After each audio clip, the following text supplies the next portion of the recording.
Welcome back. This is the Myrna Method live stream. I'm registered dietitian Myrna Haag. My goal is to bring you impactful nutrition information that can really change your life. Not just facts, but real information that you can use that's going to change your health, get you to your leanest weight. What I want to talk about in this video is glucagon-like peptides, GLPs. And they're all over the internet, and you know what I'm talking about, the Ozempic, these weight loss magic shots. Let's really talk about the magic in these shots, because there's a biochemistry pathway to these, and we're not really seeing that on the internet. They're not really talking about what these little peptides do and how they come about, and that's exactly what I want to bring you in this video. And why is that?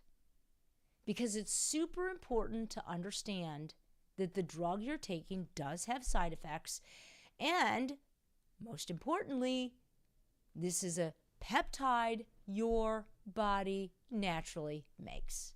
And people don't understand how that works, and that's what we're going to show you in this video.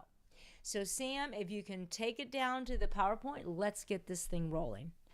So, is Ozempic a weight loss miracle, or is it a risky shortcut? Always surprises me how patients come into my office and they're, telling me they're going to be doing this shot and they're going to be taking this miracle weight loss remedy, and they don't really understand what's in it. I mean, it's amazing to me anyways how people can take shots or take anything in their body and not understand that everything you put in your body has a pathway. It does something. And to not fully understand that, to me, should bring some concerns. So let's really take a deep dive and try to understand what is a GLP, a GLP-1, these glucagon-like peptides. Well, they're kind of like hormones. They're really peptides, which are proteins, and they are produced in the intestines. And they play a role in regulating blood sugar levels. And by the way, this is strictly what you see on the internet. Not that anybody understands what it means, which I'm going to explain it to you.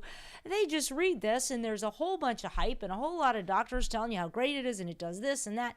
Everybody's telling you how great it is, and nobody's showing you how it works. And if you don't understand how things work, I'm not sure you can really understand if they're great or not. But what they're going to tell you is GLPs work by stimulating the pancreas to release more insulin, and this will lower blood sugar. We're going to get into the science on that one, by the way. Also, it slows down digestion in the stomach, which means that your food is in there longer, so you're going to feel fuller. It kind of helps you feel satisfied. The side effect on that is it can also cause a lot of GI issues. They don't tell you that. It can also not be very good for digestion. It suppresses sugar release from the liver. This it certainly does, and if you're diabetic, that could be a real plus. And the number one Hall of Fame that this magic shot gets is that it suppresses the appetite. And this is the one we're really going to dive into the chemistry on that as well. So this has basically been turned into a class of medications that actually mimic the real glucagon-like peptides, which I'm going to show you the real ones. And this is what they're using to treat type 2 diabetes, which I'm going to talk to you about what that is, because I don't think people really understand that disease as well. And this can really create such a wonderful experience, because you really don't have to do anything but take a $2,000 shot every month and get the benefit of losing a lot of weight and doing a great thing for your type 2 diabetes. So let's dive right into the chemistry. And by the way, the more and more we see with GLPs, glucagon-like peptides, they are really natural proteins. And they're produced after we eat. And that's interesting, because I want you to hang on to that. So after you eat a meal, you produce these magic little peptides that can actually literally reduce your appetite. So I want you to think about that. Eating can reduce your appetite. And we're going to come back to that. Eating can also increase your appetite. So I'm going to explain all that to you. this can also regulate your blood sugar, and we'll talk about how it does that. So to me, this doesn't mean anything until I really start explaining to you how these natural proteins, these natural peptides work. Every time you eat protein, fiber, carbs, and fat, and by the way, that's about it, folks. Those are the 4 macronutrients. There's nothing else in food. It's all 4 of those. That's it. Everything you put in your mouth is going to be made up of protein, fiber, carbs, and fat. Maybe one more of some, a little less of the other, but at the end of the day, 4 macronutrients. All food are made of these 4. These 4 macronutrients have pivotal, and I mean such critical roles in how they regulate your appetite, and I'm going to show you in this video, and how they promote your health. Now, I can't get into all of that in this one video, but if you're on my YouTube channel, you're going to hear more and more how I talk about how these macronutrients work, and most importantly, how you need to make them work for you. So let's dive right into this. Every time you eat one of these 4, all of 4, they create a peptide. So lining the intestinal tract, we have a system called the incretin system, which creates these peptides. And these peptides that are created are called GLPs. And these peptides, once food is digested and hits the lining of the intestinal tract, very natural thing, it then creates these peptides that circulate into the bloodstream. And as these peptides circulate into the bloodstream, they really affect 4 main areas that we're going to talk about. And this is where we see most of it on the internet. They attach to receptor sites because receptor sites are the only way any kind of compound is going to get into the cell or the organ. So this receptor site knows what agent it beautifully matches with to allow the entrance into that tissue. So these glucagon-like peptides, they go find their receptors, and they're on arteries, and they're on the appetite center in the brain, the hypothalamus, which we'll talk about. These receptor sites are sitting on your pancreas themselves, and these receptor sites for the GLPs are also on your liver. So the main areas that these GLPs affect, and they're coming from the foods you eat. That's right. That's right. You make these peptides every time you eat protein, fiber, carbs, and fat. Now, the problem with this is that not all of these macronutrients are really helping the GLPs do what they need to do, and that's what we'll talk about next. But what I want you to know in this slide is that these GLPs will attach to receptor sites that can affect the artery by helping reduce inflammation. These peptides can go into a receptor site on the brain, and it can actually stop any desire for food. So these receptor sites on the brain, they're either going to increase your appetite or decrease your appetite. And we'll show a slide just on the brain receptor sites, because that's all about food. So you can eat food that'll actually reduce your appetite. Isn't that crazy? You eat food that reduces your appetite. But you can eat food that reduces your appetite, or you can eat food that makes you a raging bull with an appetite. Bottom line, diet can control your appetite. Fasting makes your appetite much worse, by the way, and we'll talk about that. But all I want you to know right now at this point in time is by eating protein, fiber, carbs, and fat, which is in all food, it creates this GLP, and this GLP attached to receptor sites on arteries, which can help lower inflammation, on the brain, which can create satiety, actually reduce your desire for food. It attaches to the pancreas. And when it attaches to the pancreas, it releases more insulin. It also attaches to the liver and tells the liver, don't make any more sugar. The liver does that. The liver can make sugar. And so when the GLPs attach to that receptor site, it sends a message to the liver to not produce more sugar for the blood. So if you're a diabetic, right there, we're really scoring 100, aren't we? I mean, we're reducing our appetite. We're decreasing inflammation in the artery, because with diabetes, we're probably going to have some association with cardiovascular disease. And we're producing more insulin for the blood, and we're telling the liver not to make as much sugar.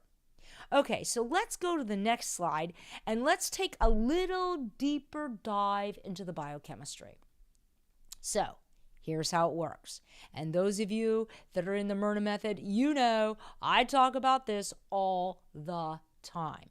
Type 2 diabetes, insulin resistance, it's an epidemic in our country, and quite honestly, it's really the culprit, a lot of dementia and a lot of other things in our health, and we don't even know we have it. And what's even worse is they're recommending the wrong diet to fix it.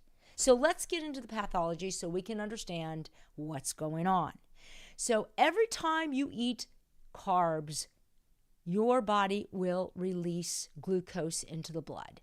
So when carbohydrates break down, they release glucose in the blood. That's no big mystery for most of us. There's no argument there.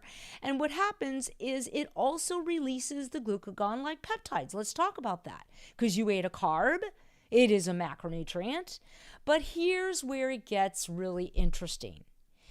The excess glucose in the blood masks any real health benefit from the GLPs, because that glucose is going to release a lot of insulin in the blood. So this insulin is going to go in the blood, and the glucose is trying to do one thing. It's trying to get inside the muscle cell. Muscles love sugar, by the way, and so do some brain cells. But the only way that sugar is getting in a muscle cell is when insulin attaches to a receptor site. Yes, that's right. You heard me say that before. All cells need receptor sites to be able to allow things inside them. But what makes it super interesting is that insulin is just the key. In this case, an insulin attaches to receptor site, which talks to a messenger, talks to another messenger, and brings the transporter to the surface of the muscle cell, and brings the transporter in the surface of the neuronal cell in the brain, because the brain and muscle, they want sugar. And it's a beautiful thing, because at that point, sugar goes into the muscle cell, and it does a lot of good things for the muscle cell. But what can happen is that this receptor site can get clogged. And when that receptor site gets clogged, the insulin tries and tries and tries, and it doesn't allow the transporter to the surface. And then what happens is you begin to build more sugar outside the muscle cell. And what does the pancreas do? It releases more insulin. So you're releasing more insulin into the blood, and you still have the GLPs, which may be still releasing more insulin into the blood. But bottom line, we're not getting sugar into the muscle because the insulin receptor site is impaired. And you're asking me, what's it impaired with? Excess fats. So here you go. The two macronutrients, fats and carbohydrates, are implicated with type 2 diabetes. The fats are actually the cause of the disease. Excess fatty acids begin to accumulate in muscle tissue. They're supposed to be in fat tissue, but they're accumulating in muscle tissue, and they turn to a type of fat called a ceramide. And these ceramides then get up into the receptor site, and they cause the disabling of the sugar to be able to enter the muscle cell. This is type 2 diabetes, also known as insulin resistance, a decade before. What's important here is to understand that you now have a problem with sugar, but it was caused because of fats. And the sugar will then start to go into the fat cells and become even more fat, which will then release even more fatty acids into circulation. And I did a whole podcast just on type 2 diabetes. But I feel it's super important to talk about it here, because the reason why people are having to take Ozempic in the first place is because they don't know how to eat. Seriously. Eating is a biochemistry, impactful, really nutrition lesson. And once you learn it, it's not about a diet. It's understanding the methodology, which is what I do in the Myrna method. My membership program, I teach you the methodology on how to eat so you don't have to diet. So in this case, what happens is the sugar is going to then become excess in the blood and more insulin. So although you are releasing GLPs, don't get me wrong, they have no effect because all of the glucose and all of the fat in the bloodstream are what are creating this type 2 diabetes, this insulin resistance, and you're still releasing the GLPs. But here's where the game begins to change. Is then we start realizing what also releases GLPs are protein and fiber. Yes, all foods, when they lay on those L cells in that intestinal tract, in that incretin system, that system that creates these peptides, all part of how the biochemistry of the body works, well, protein and fiber don't really have a feedback. They're just protein and fiber. They don't increase insulin, but what they do is they increase more GLPs. Isn't that beautiful? I mean, now that I explained it to you, it really makes a lot of sense, doesn't it? So when you eat a lot of protein and fiber, you actually get the benefit of increasing GLPs, and you don't get any problems with also when you eat the fat and the carbs. So two of the favorite macronutrients I use when I balance my patient's plate, because that's really what I do as a dietitian, is I teach them how to eat, and then we develop meals that reduce their appetite while they're eating. So we get them to lose weight eating. Crazy how that works.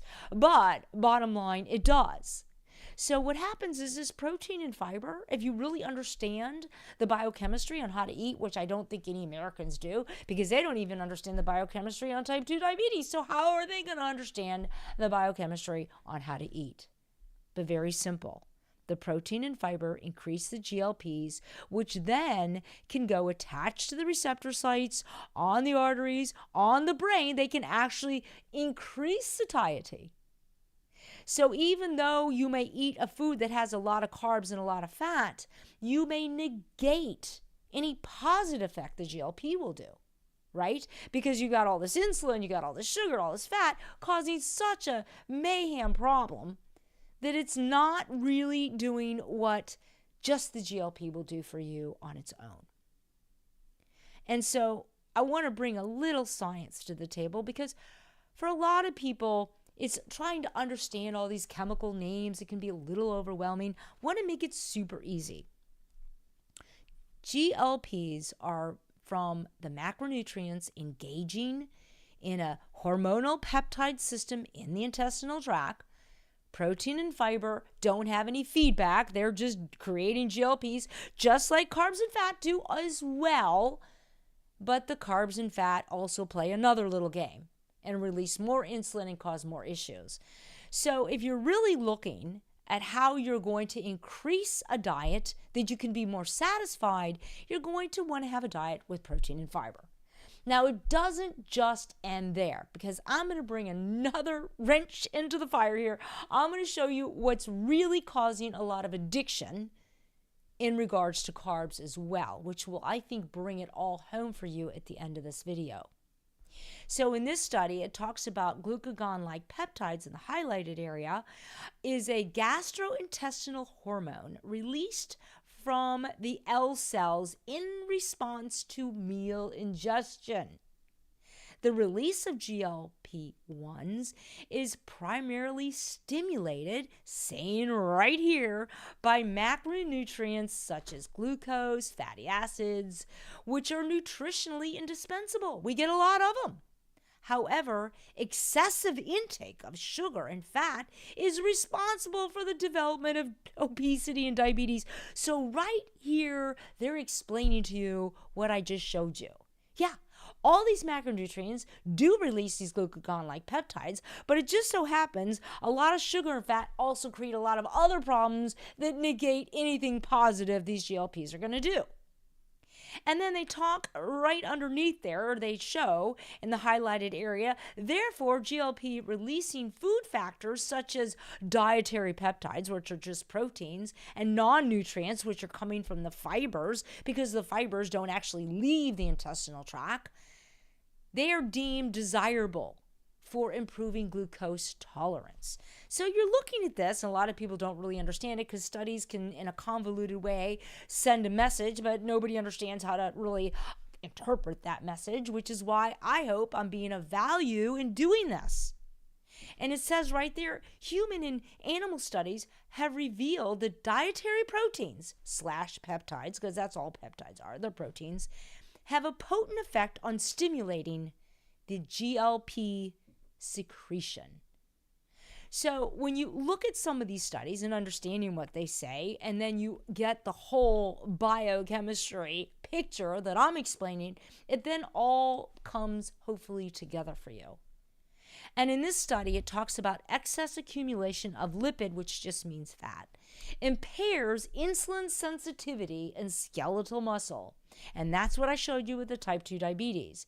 And if we blow up this study, it talks about both glucose and fatty acids are used as fuel source for energy production in living organisms. This is absolutely true. But then if you go to the second highlighted area, it shows excess fatty acids and lipid droplets lead to intermuscular accumulation of lipid, which just means, again, fat, intermediates. The resulting downregulation of the insulin signaling cascade, which means that insulin receptor site. It prevents the translocation, which is what I showed you with the transporter, of the glucose transporter to the plasma membrane, to the cell membrane, and therefore glucose uptake into the skeletal muscle doesn't happen. And this leads to the metabolic disorder of type 2 diabetes. So a lot of times people may read these studies, and it's so hard to really interpret what they mean in your brain with the picture. So this talks about underlying insulin-related signaling pathways after excess accumulation of fats. So we're clearly stating excess of fatty acids, okay, lead to glucose problems. So really the root cause of type 2 diabetes is excess fatty acids. How do you get excess fatty acids? Well, number one, be too fat. That can be a problem. You'll release excess fatty acids from fat cells, or eat too much doggone fat. And I know nobody likes to hear that, and I know it's not popular on the internet, but this is what the science is saying. And again, another study says fatty acids and their role in type 2 diabetes. In the highlighted area, it states, however, recent studies suggest that lipid changes may not only be a consequence of impaired glucose metabolism, but also a causational factor in fatty acids that influence the translocation of the glucose transporter. I mean, it doesn't allow that transporter to get to the surface of the cell to allow the glucose inside the muscle cell. And it talks about how insulin receptor binding, which is where I was showing you where those fatty acids get up there and bind in that receptor site. And it affects the signaling. Insulin can't tell the muscle to let sugar in. And it also affects cell membrane fluidity. Of course, it's not going to be as fluid with allowing things in and out. And this is what causes the development of insulin resistance and type 2 diabetes. Right there, that study and many other studies are saying the same thing. In this study, it talks about the role of insulin resistance and fatty acids. And it talks about the underlying cause of insulin resistance appears to be inflammation. Can either occur by an increase, okay, you can either increase it or you can decrease it by the fatty acid composition of the diet. Let me state that one more time. The cause of insulin resistance, which is type 2 diabetes, insulin resistance is when not so many receptor sites are clogged, but keep going, people, and you're going to have a lot more of them clogged, and then you're going to be a type 2 diabetic. The underlying cause of insulin resistance appears to be inflammation, because this is an inflammatory condition when this happens. That's the other thing I need to tell you, is when these receptor sites that insulin sits on get all gunked up, it is an inflammatory condition because it recruits inflammatory immune cells. And it says right here, the underlying cause of insulin resistance appears to be inflammation that can either be increased, you can either increase it, or you can decrease it by the amount of fatty acids, the composition of those fats in the diet. There we go. Macronutrients, you're only eating four things, fat, carbs, protein, or fiber. That's it. Not that hard. Let's figure out how those work. And then you got a real magic in your diet, in your health. So I'm just really bringing the point here, but I think I'll finish it with the ceramides. Because when those fatty acids become excess in the muscle cell, they turn to a type of fat called a ceramide. These fats are very damaging. I've talked about them before in other live streams. These ceramides travel to other tissue. They can cause valve tissue. They can cause valve problems in the heart. They can cause type 1 diabetes. There's so many things that these ceramides have been associated with. They're also considered an atherogenic. They're also considered a product of plaque in the arteries. That was new, I found in a study as well. So bottom line, the key role of ceramides, according to this study, in mediating insulin-resistant and human muscle cells. That's the doggone name of the study. So we could just go on the name and know we got some science here that's going to back what I'm saying. And in the highlighted area, it states, furthermore, the risk of developing diabetes increases dramatically with the degree of obesity. Of course it does, because obesity means you have a lot of fat cells that are enlarged, and enlarged fat cells release fatty acids. That's just what they do. The relationship between obesity and insulin resistance has led to the hypothesis that the storage of fat in non-adipose tissue, adipose means fat, so the storage of fat in non-fat tissue, in other words, tissue that's not supposed to be for fat storage, fat cells are tissue that's for fat storage, and typically muscle cells are not, and it states right there, storage of fat in non-fat tissue such as muscle, under conditions of lipid, which is fat oversupply, is the cause in the development of obesity/associated insulin resistance and elevated intramyocellular triglycerol, which are these fat lipid droplets that are occurring in these muscle cells that are primarily responsible for, then, if you look at the green highlighted area, it talks about such as these diglycerols and ceramides have direct effects on insulin signaling and glucose utilization. And I feel that's super important, because if we're going to talk about GLPs and we're not going to really talk about biochemistry, like what good is it? I mean, if you really want to fix obesity, let's get down to the root cause of it. Let's really educate ourselves. Why are we doing diet after diet after diet after diet? Why not just fix it? And it's easily done. I do it all the time for my patients. It's not a big deal, actually. So when we look at this receptor activation of these GLPs, they activate the pancreas to release insulin, and I'm going to go into that in a minute. And they also stop the hormone glucagon. Glucagon is a hormone that gets released when you're hungry, when you're fasting.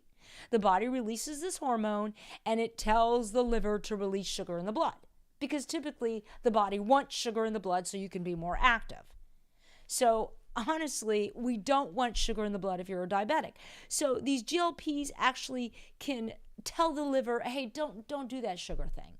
Well, think about that a minute. When you eat food, I don't want to be that way. That's not nice. Take that duh away, Samantha. Let's take that duh out. Okay. What I'm saying is this. When you eat food, of course the body's going to tell the liver, stop dumping sugar in the blood. You don't need to. You just ate food. The GLPs are the peptide that tell the liver to do that. So it's not really that big of a deal. It's just that if you're doing it with fat and you're doing it with sugar, you're in a heap load of trouble. But if you're doing it with protein and fiber, you're probably going to do pretty well, because you're going to feel more satisfied. The liver won't dump the sugar in the blood. You're going to control the sugar in the blood, which is huge for a diabetic. It also reduces the desire for food in the brain, and it reduces inflammation in the artery. So let's get right down to an Ozempic patient. So not a patient of mine, but an Ozempic client of Ozempic. And this is what I typically see with a lot of my patients, and I think it's really worth talking about, because what's going on? Why are people on these medications to begin with? Is because they have an appetite issue. They don't really know how to say no to food.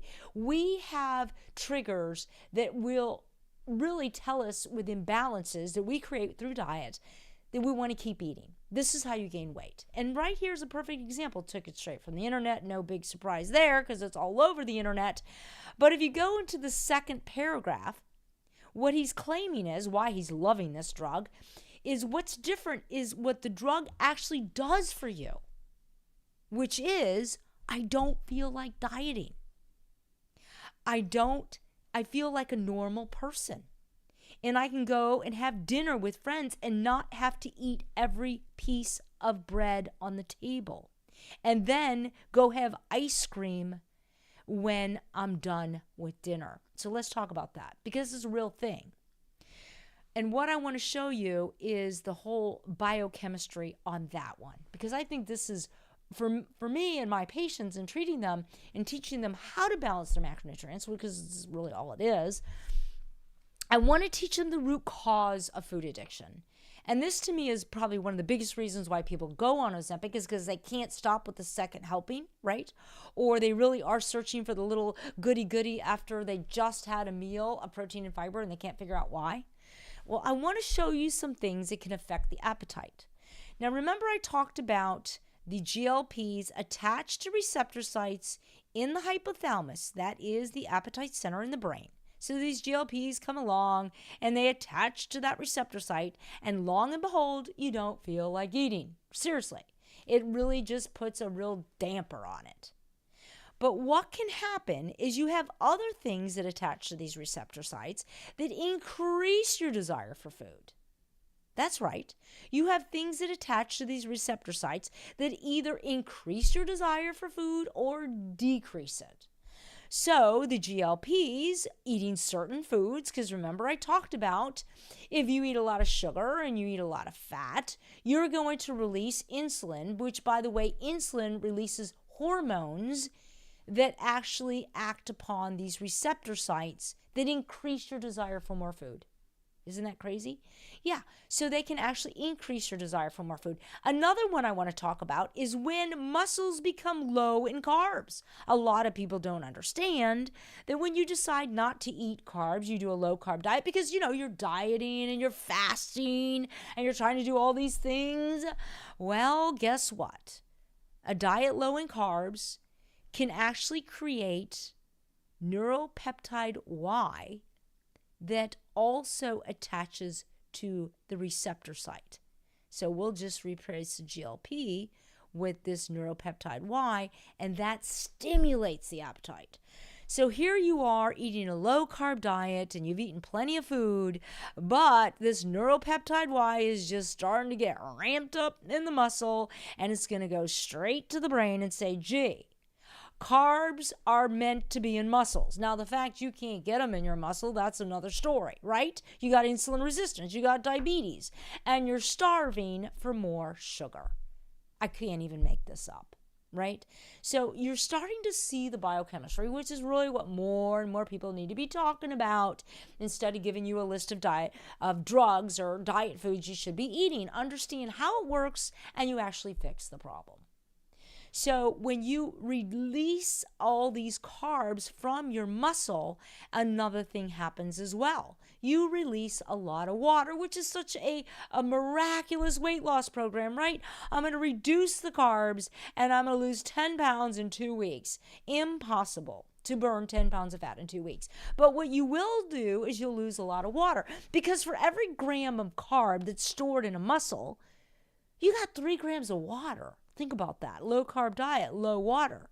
And it comes out of the muscle. That muscle really shrinks. You become vacuum packed, really. You look thinner, you feel better, because now you're not having a trouble with the carbs because you have insulin resistance. But bottom line, and what I'm getting at in this video, is you're going to release the neurotransmitter, the neuropeptide Y, that's going to attach to the brain, even though you're eating plenty of food.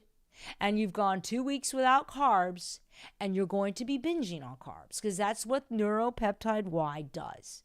And that goes back to this situation where this guy in this article that I got from the internet says, I want to feel like a normal person. I don't want to finish eating dinner and feel like I have to have ice cream. I want to be done with food. I don't want to eat every morsel of bread at the table. Why would your body have you eat every morsel of bread at the table? Well, I'm going to explain to you why. It's called glycogen. Muscles want it. It's called stored glucose in the muscle. You need to know how to do this. It's really simple. Learn how to eat, you fix the problem. So when you get low carbs in the muscle, you get a dehydration, it fools you. You think you're losing weight. You think you're doing a great thing. You could actually be even increasing diabetes because maybe you're eating more avocados and nuts and, healthy fats, still fat, creating this diabetic situation. But at least for the short term, you think you're doing a great thing. But for the long term, we're really causing a worse dilemma. And of course, you're going to be standing in line for the GLP drug. You're going to do it. And by the way, I just want to make it clear. You get off the drug and you're no better off. Okay? It's not a permanent fix. There's also side effects with it. We'll talk about that. Because what they're doing is they're shooting you up with the peptide, because you can't really take it in a pill form, because the hydrochloric acid in the stomach will pretty much dissolve peptides, because that's what hydrochloric acid does. It breaks down proteins. So they have to give it to you through a shot, and you're getting mega doses of GLPs. And that's why people are seeing the difference in some of these things, because they do attach to these other things and they do create these biological processes to happen. But it also does side effects. It can mess with your intestinal tract. It can cause other issues. We'll go through some of those. I want to just really bring home the science behind how eating certain foods, by depriving the muscles of carbs, you have to learn how to balance your diet, not eliminate foods from your diet. You have to learn how to balance these macronutrients. It's really understanding how to eat. So with these GLPs, the point is that if you don't understand, in particular with the muscle, because for my patients, this is where I see a big problem, is they're trying so hard to eliminate the carbs that they actually have to have a cheat day, because muscles are going to scream. They're going to send that transporter. They're going to send that peptide to the brain. And by the way, it dehydrates muscles. They'll lose 5 to 6 pounds in a week easily. It's not real weight loss, not from a standpoint of being fat loss, but it is weight loss. It's water loss. So when we really look at these peptides, and I understand somebody's morbidly obese, they're really looking for an answer. I get it. These can be helpful in that case. So I don't want to pass judgment and say, hey, in my opinion, we're getting fat off people, we're helping them, but you cannot sit here and just think this is the end all. If you're on GLP, you owe it to yourself to really understand how to do it the right way. To understand that there is a way that you can actually eat to maintain your leanest and healthiest weight by learning how to eat, by understanding these macronutrients. They literally have properties and they're magic in what they do. I'm only telling you from a GLP, from a dietitian telling you this is how you satisfy your diet. But oh my gosh, there's so much more I want to tell you about how these particular, and even foods that have these, different foods have different types of fibers that are amazing what they do for the gut, and all the short chain fatty acids and all the chemicals they actually create. But you have to know how much to eat, and you have to know how to balance it in your diet. And really nobody's talking about it. Of course, I'm talking about it, not getting as many people really listening as I would like, because I want to fix people. I want them to go on a cruise with the money, not spend it on crazy GLPs. So bottom line, how this works is that your body can use these macronutrients to create the GLPs that you're taking through this drug. And the drug is going to have the side effects. Let me go back to that slide. I didn't really go over it. So the pros obviously are that, you're going to get some weight loss. You're going to, it's going to do the same thing that what GLPs do. It's going to reduce cardiovascular risk. Yes, it does help reduce inflammation. Didn't talk a lot about that in this video, but I do have some great videos on cardiovascular disease, and I do talk about reactive oxygen species and that whole science there, which to me is amazing how food can fix that. So to me, understanding that, this is a real answer for a lot of people, but it's not the end game, okay? But when you look at the cons, it can cause gastrointestinal side effects. We really don't have the full story on these. I didn't really talk about that with this GLP, these incretin system in the intestinal lining. It also creates bile salts. It affects digestion of fats. It can affect gallbladder problems. I didn't really get into it in this video. More science. But it can affect that. And also pancreatitis, right? So you're still looking at some risks. I understand it can really help people. And for me, as far as I'm concerned, reducing any kind of body fat puts you on a positive side. And trying to get the body fat off is just such a wonderful thing. And I would never, ever, regardless how somebody got the fat off, I'm like, you're one step ahead. Hallelujah. But you owe it to yourself to understand the right way to do this. And good for you if you got the weight loss. And good for you if your health is improved. But you owe it to yourself, because knowing how to eat is so impactful. It's so important. To me, your health and what you put in your mouth is just as important as the money in the bank account. It's really your health bank account. That's what these macronutrients are. So forgive me for getting a little passionate in this video, but I just work with a lot of patients. I see what it can do.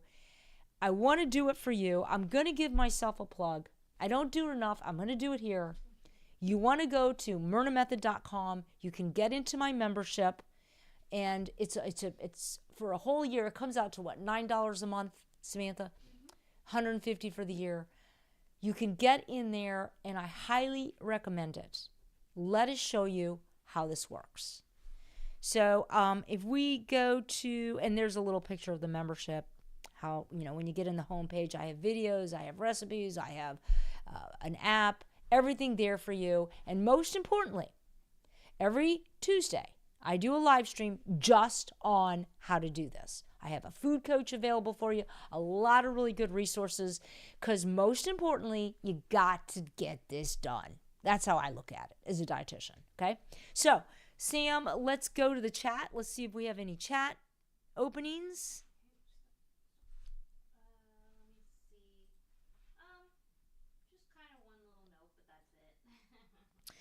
Okay, remember to hit the like button. Oh, wait, always gotta take notes on the biochem stuff. But better to know this than not. Mm-hmm. Yep, true.